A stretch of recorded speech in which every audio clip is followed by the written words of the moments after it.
अस्सलामुअलैकुम। આજે આપણે બનાવી છે જુગુ પાક, કાં તો એને ચીકી કહે છે। બહુ જ આસાન, એમાં બહુ જ આસાન ઇન્ગ્રેડિયન્ટ્સ આપણે નાખશું। હું તમને થોડીક વસ્તુ કહીશ કે તમે જો કરશો તો તમને બહુ જ આસાનથી તમારો આ જુગુ પાક થશે। એમાં 3 વસ્તુ ખપશે આપણને। 1 ચમચી ઘી, મારી પાસે છે અહીંયા 1 પાઉન્ડ ગોળ, જેને હું ફાઇન રીતે કાપી નાખી છું, ને તમે જોશો તો એકદમ નાના નાના પીસીસમાં કાપી છું તો ફાઇન રીતે ઓગળશે। અહીંયા છે મારી પાસે 1 પાઉન્ડ જુગુ કે કરાંગા કહે છે ને સ્વાહિલીમાં, કાં તો ઇંગ્લિશમાં એને પીનટ્સ કહે છે। હવે આને તમને ઓવનમાં ફાઇન રીતે શેકી નાખવું ખપશે કે ફાઇન રીતે શેકાઈ જાય। પછી તમને જો એકે પણ આખા જો દેખાય તો એ તમને જરાક કાપી નાખજો આ રીતમાં, ઓકે। તો આપણે ગોળ આપણા ફાઇન, તમારી પાસે એક એવું હોય કે જે આમ ભારે, તમારી પાસે ભારે સુફરિયું જેવું કાંઈ હોય તો એમાં બહુ જ ફાઇન રીતે થાય છે, તો એમાં આપણે ગોળ નાખી દઈશું। જ્યારે હું તમને કીધી કે આપણા પાસે 1 પાઉન્ડ અહીંયા છે આપણું જુગુ કે કરાંગા, હવે આપણે આખું નહીં નાખી દઈએ, આપણે અડધું નાખશું, પછી આપણે જોશું કે આપણા ગોળમાં જગ્યા હોય તો આપણે વધારે નાખશું, કારણ કે આ વસ્તુ ગોળમાં એકદમ ડિપેન્ડ થાય છે કે તમે ક્યાં છો ને કેવો ગોળ વાપરો છો। જો તમે આફ્રિકામાં હો તો એનું સાવ જુદું જુગુ પાક થાય છે, ને તમે સ્ટેટ્સમાં હો તો જુદું થાય છે। ને હું ઘરે પણ લગભગ 4 કે 5 વખત બનાવી લીધી છું કે શું હું તમને લોકોને બરાબર મેઝરમેન્ટ્સ આપું ને ફાઇન રીતે સહેલી રીતે દેખાડું બનાવવા માટે, તો હું એને ટેસ્ટ કરી છું। તો ત્યારે પણ કોઈક વખત ડાર્ક થયું, કોઈક વખત લાઇટ થયું, તો મને એમ થાય છે કે ગોળ ઉપર બહુ જ ડિપેન્ડ થાય છે। તો અહીંયા હવે ચૂલા ઉપર સાવ લગભગ મીડિયમ લો ઉપર અને આપણે ઓગાળશું। જ્યાર સુધી ગોળ ઓગળે છે ત્યાર સુધી હું તમને થોડીક વસ્તુ કહીશ કે જે આપણને ખપશે, તમે તૈયાર રાખજો। હવે આપણું જે અહીંયા ઘી છે, તો આપણે આ ઘી લેશું અને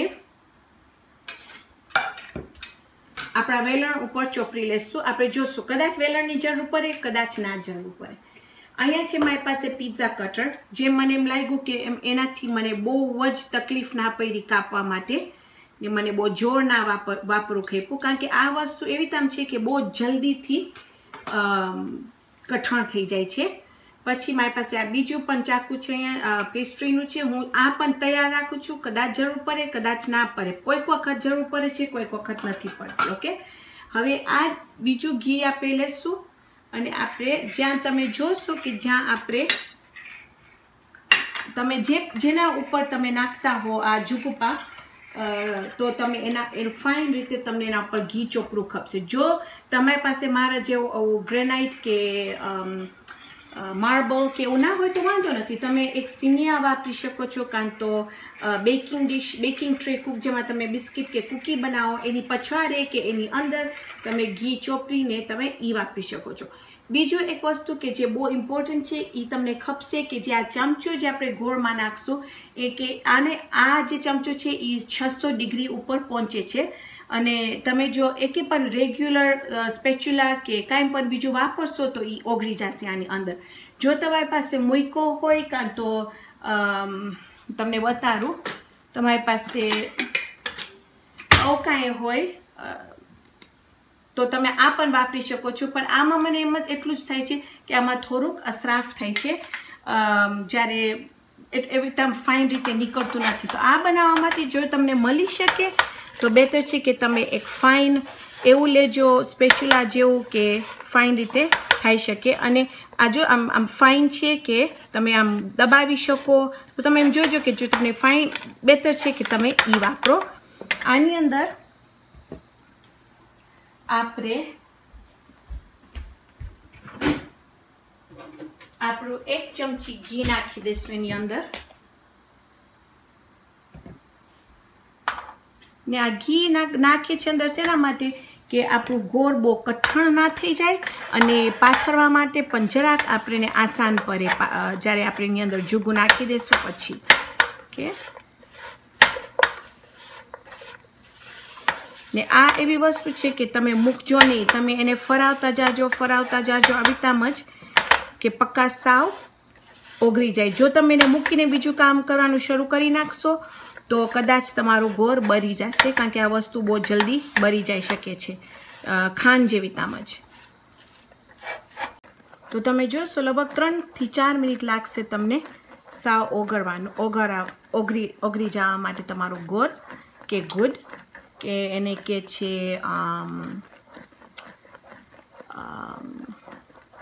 what is it called in English? Jaggery કે છે ને ઇંગ્લિશમાં, કે જો તમે ગોતા હો તો તમે જેગરી ગોતજો ઇંગ્લિશમાં, અંગ્રેજીમાં. તો હવે તમે જોશો કે હું જરાક એને હલાવું છું, હજી સુધી ફાઇન રીતે હલાવું છું. મને જરાક એનું રંગ જરાક વધારે એને ડાર્ક કરવું છે, પણ જો તમને એને ટેસ્ટ કરવું હોય કે તમારું ગોળ થઈ ગયું છે કે નહીં તો તમે થોડુંક ગોળ લેજો. જો તમારી પાસે આવું પથ્થર ના હોય તો તમે એને પ્લેટમાં પણ નાખી શકો છો, એક સાનીમાં નાખીને તમે નાખી શકો છો. હવે આ હું કેમ કરી કે આપણે જરાક ઠંડુ થઈ જશે આ ગોળ, એટલે આપણને ખબર પડશે કે આપણું આ તૈયાર છે એની અંદર જુગું નાખવા માટે કે નહીં. હવે તમે આ કાજુ સાથે બનાવી શકો છો, ને હું તલ સાંકળી પણ બનાવી છું. તમે એનો વિડીયો ના જોયા હો તો એ પણ તમે જોજો, એ તલ સાંકળી પણ બહુ જ સરસ થાય છે. તમે જોશો કે તરત નીકળી ગયું, અને આમ પછાડવામાં તમને અવાજ આવશે. ઓકે, કાં તો તમે એને તોડશો તો આવી તામ ફાઇન તમને ખબર પડી જશે કે સાવ જેવી તામ આપણે પીપી ખાય છે એવી તામ જ થઈ જશે ફાઇન રીતે. ખાલી જરાક જ રાખું છું વધારે, કારણ કે મને ખપે છે કે એનું રંગ જરાક વધારે ડાર્ક થાય. તમને આ જો તમે ખોબરતા હો વધારે તૈયાર છે કરવા માટે, હું જરાક વધારે ખોબું છું, ને તમે જો મારા જેમ ખોબરો તો એને ફાઇન રીતે હલાવતા રહેજો, અને બહુ જ ધ્યાન રાખજો કે બળી ના જાય.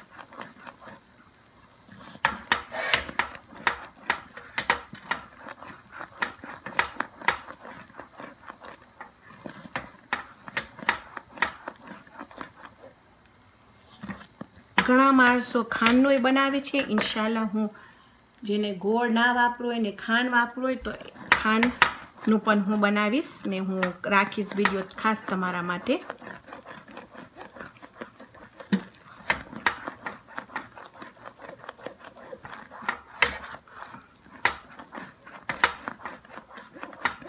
જે હું મારું અંગ્રેજી વિડીયો કરી છું એમાં હું સાવ બહુ નથી પકાવી ગોળને, તો જરાક લાઇટ થયું છે ને. હું તમને છેલ્લે બાકી બતાવીશ કે એનું બેનું ડિફરન્સ શું છે લાઇટમાં અને ડાર્કમાં. અમે જ્યારે આફ્રિકામાં મોટા થતા હતા તો અમારું ગોળ અમારું અવિતામ એકદમ ડાર્ક થતું હતું, એટલે મને જરાક ડાર્ક કરવું છે. ઓકે, હવે હું તાપ ચાક સ્લો કરી નાખી છું. હવે હું એની અંદર આપણું કાજુ નાખીશ, કાજુ નહીં સોરી જુગું. તો પહેલાં હું અડધો પાઉન્ડ નાખીશ, પછી આપણે એને હલાવશું અને આપણે જોશું. જો આપણને એમ લાગે કે એમાં ગોળ વધારે છે, જેમ મને એમ લાગે છે કે ગોળ વધારે છે, તો આપણે બીજું થોડુંક વધારે એની અંદર નાખશું. મને એમ લાગે છે કે આખું પાઉન્ડ ખપી જશે એમાં.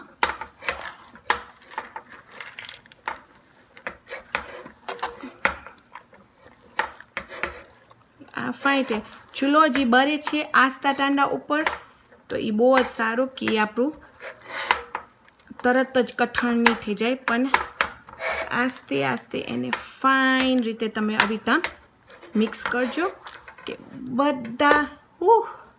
બધી આપણા જુગું અંદર ફાઇન રીતે ગોળમાં થઈ જાય. ઓકે, તો તમે જોશો કે એકે આમ જુગું દેખાતા નથી કે જે નથી અંદર ગયા. ઓકે, હવે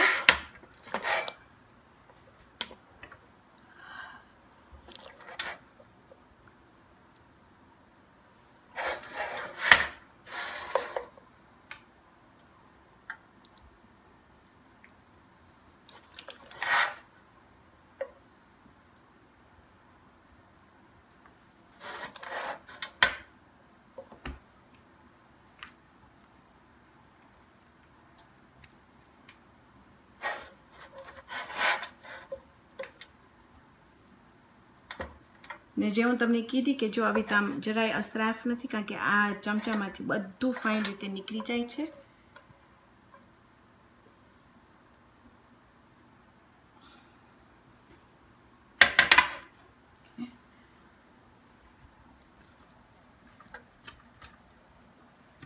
આ વસ્તુ એકદમ ગરમ છે, તો પ્લીઝ તમે ધ્યાન રાખજો.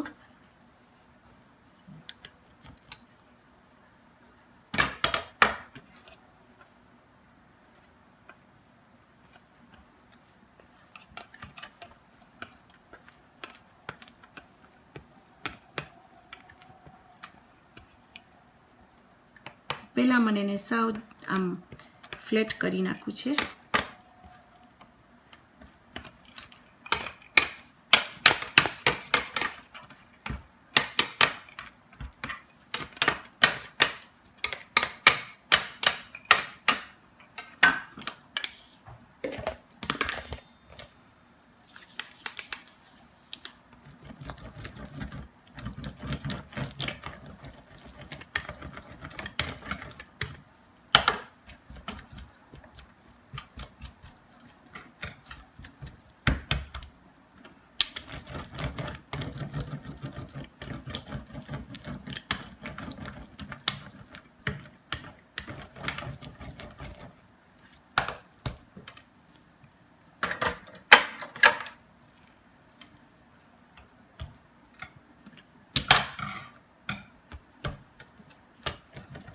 ને મને વિડીયો સ્ટોપ કરીને નહોતું તમને કહું કે આ બસ થઈ ગયું છે.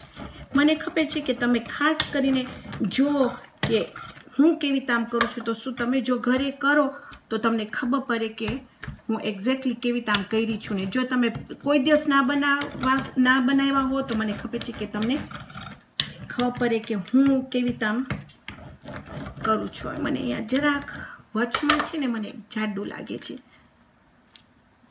તો મને ટ્રાય કરું છું કે સાઈડમાં વ્યાધી નથી, સાઈડમાં થઈ જાય છે, ખાલી વચમાં જરાક જાડું રહી જાય છે. પછી જે આ આમ છૂટું પડી જાય ને એને આમ કરીને સાથે કરી નાખજો.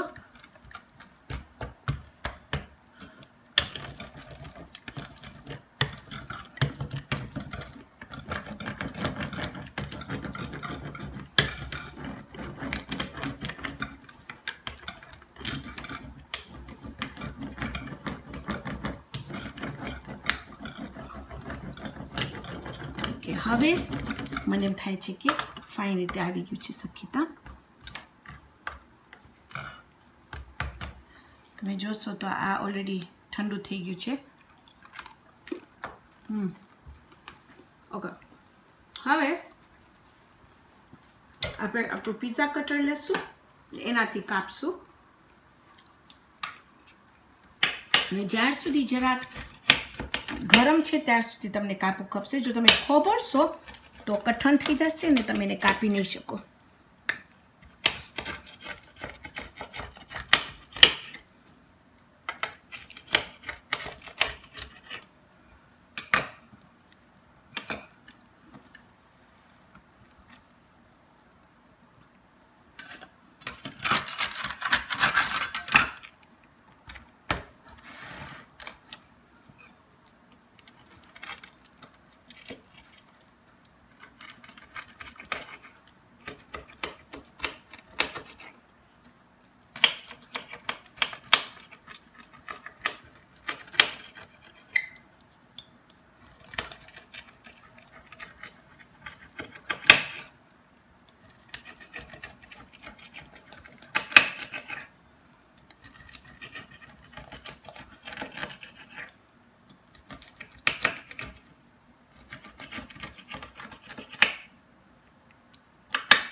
ને બીજા તમારા એવા પીસીસ નીકળશે કે જેમ કે આ છે જે સાવ એકદમ સ્ક્વેર નહીં હોય, એ સાઈડના પીસીસ છે ને એવા નીકળશે.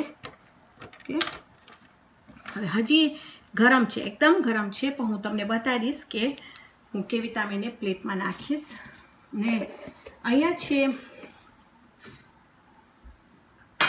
અહીંયા છે મારી પ્લેટ. હવે આની અંદર તમે જોશો કે 2 જાતની તલ સાંકળી છે.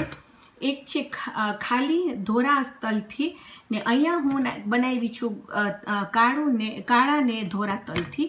તો તમે જો આ વિડીયો ના જોયા હો તો તમે પ્લીઝ આ વિડીયો જોજો. ઓકે,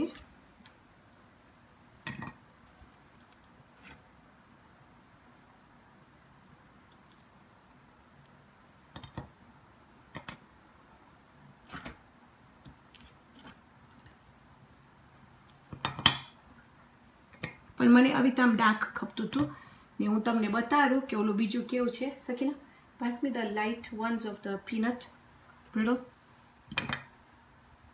મને તમને ખાસ બતાવું છે કારણ કે ગોળમાં એ બહુ જ ડિફરન્સ પડે છે. તો અહીંયા હું બનાવી, તમે જોશો મને ખાસ તમને બતાવું છે. તમે જોશો આ ને આપણું જે આપણે બનાવ્યા એનું ડિફરન્સ શું છે તમે જોયા.